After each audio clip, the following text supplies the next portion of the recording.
Europe 1, La cour des grands. Alessandra Sublet. Bienvenue dans la cour des grands avec Guy Carlier, Valérie Beck, Jean-Marc Généreux et Jérémy Michalak. Sur Europe 1 jusqu'à 18h avec vous dans un instant notre invité François Berléand. Mais pour l'heure, c'est notre camarade du jour, une personnalité coup de cœur et en ligne avec nous. Bonjour Baptiste Dubanché. Bonjour, bonjour Alessandra et bonjour l'équipe. Bonjour Baptiste. Bienvenue dans la cour des grands, Baptiste Dubanché. Vous allez partir, alors je vous annonce la couleur. Vous allez partir en janvier en vélo et en pédalo pour rejoindre New York. Donc plus de combien de kilomètres, Baptiste? Plus de 10 000 kilomètres. Voilà, en comptant les détours, donc juste oui. en vélo et en pédalo.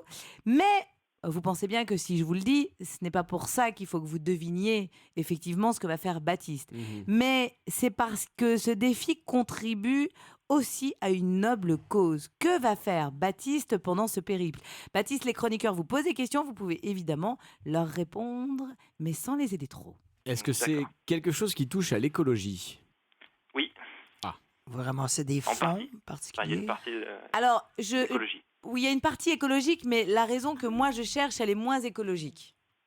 C'est pour nous sensibiliser à quelque chose Oui. Oui. dont on a un petit peu conscience quand même, ou vous allez nous révéler quelque chose de tout à fait inédit?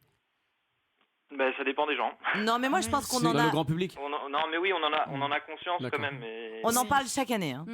Des bouteilles de plastique. Oui, c'est ça. Oui, le fameux. Bah non, le ça, c'est fameux- vraiment très écologique. C'est lié aux océans? Non,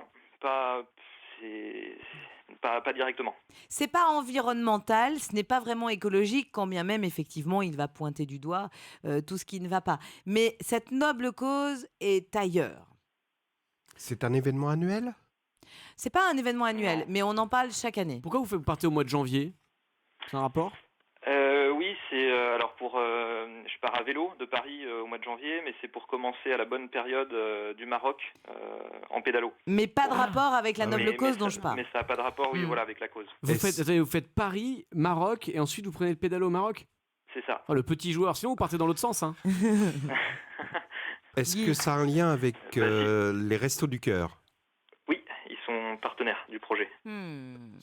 Vous commencez à creuser C'est une les piste. 30 ans Moi, je l'ai, je de... crois. Ben, ça fait 31 Allez-y, ans, Valérie. cette année. C'est pour. Enfin, vous allez partir avec des produits qui sont périmés et montrer qu'on peut continuer à les manger, je crois, après, c'est ça? Bonne réponse de Valérie Beg.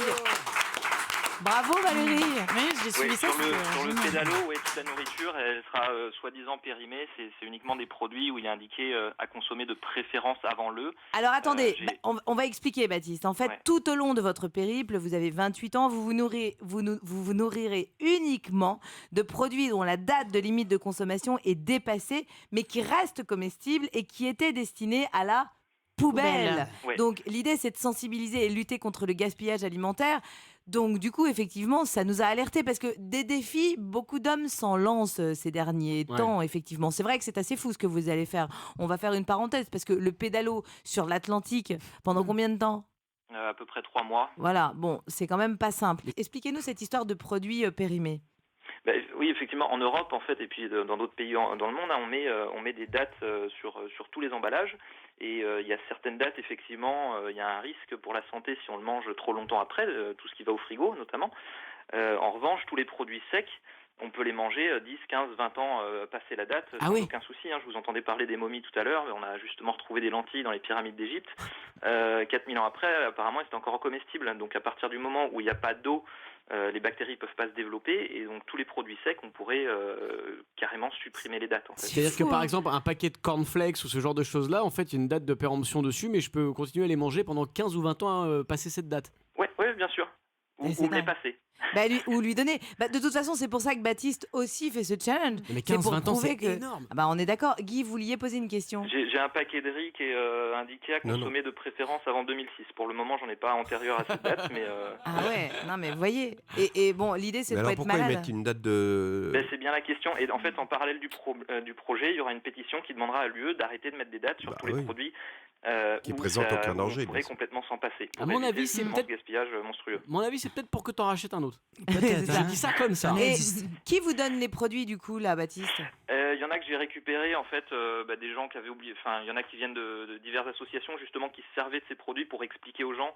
Ils montraient la date et ils montraient que le produit était encore bon en fait dans l'emballage. Donc ça vient un petit peu partout. Hein. J'étais depuis 2014, je fais quelques conférences sur le gaspillage alimentaire. Donc j'étais en récupéré en Allemagne. J'ai du quinoa qui vient donc du Pérou, mais la date était dépassée, donc l'entreprise ne souhaitait plus les commercialiser. J'ai récupéré 2 cartons comme ça. Il y en a justement les Restos du Cœur. Eux, il y a une loi qui est passée là. Eux, ils sont inondés justement de produits vu que les entreprises sont censées ne plus les détruire ou essayer de les redonner. Ils ont beaucoup plus de dons de ce type de produits. Donc à un moment, ils m'ont dit mais ça on peut pas. Nous, on n'a pas assez de bénéficiaires en fait pour liquider tous ces produits. Donc je suis allé piocher. J'ai pris justement depuis la semaine dernière, là, j'ai même trouvé des tablettes de chocolat. Jusqu'à présent, j'avais pas de sucre, mais j'ai trouvé pas mal de produits. Il y a des dates de péremption, même sur du sirop, sur du miel, enfin vraiment sur tout, quoi. En tout cas, bon courage pour votre périple, Baptiste. Évidemment, on vous suivra. Vous partez quelle date au mois de janvier ? Le 6 janvier de Paris. Et juste une question sur les dates de péremption. Est-ce que c'est quelque chose qui s'applique aussi sur les chroniqueurs ? Parce qu'on a Jean-Louis Debré sur lequel on se pose pas mal de questions. Et on se dit qu'on a peut-être dépassé la date. Jusqu'à présent, c'est pas obligatoire. Non. D'accord. Ok, merci. Mais on va vous les envoyer en plein milieu de l'Atlantique en pédalo, ça va être parfait. Bon courage, Baptiste, pour cette noble cause et ce beau périple. Dans un instant, François Berléand, notre invité sur Europe 1. À tout de suite dans la Cour des Grands. 16h, 18h, la Cour des Grands. Alessandra Sublet sur Europe 1.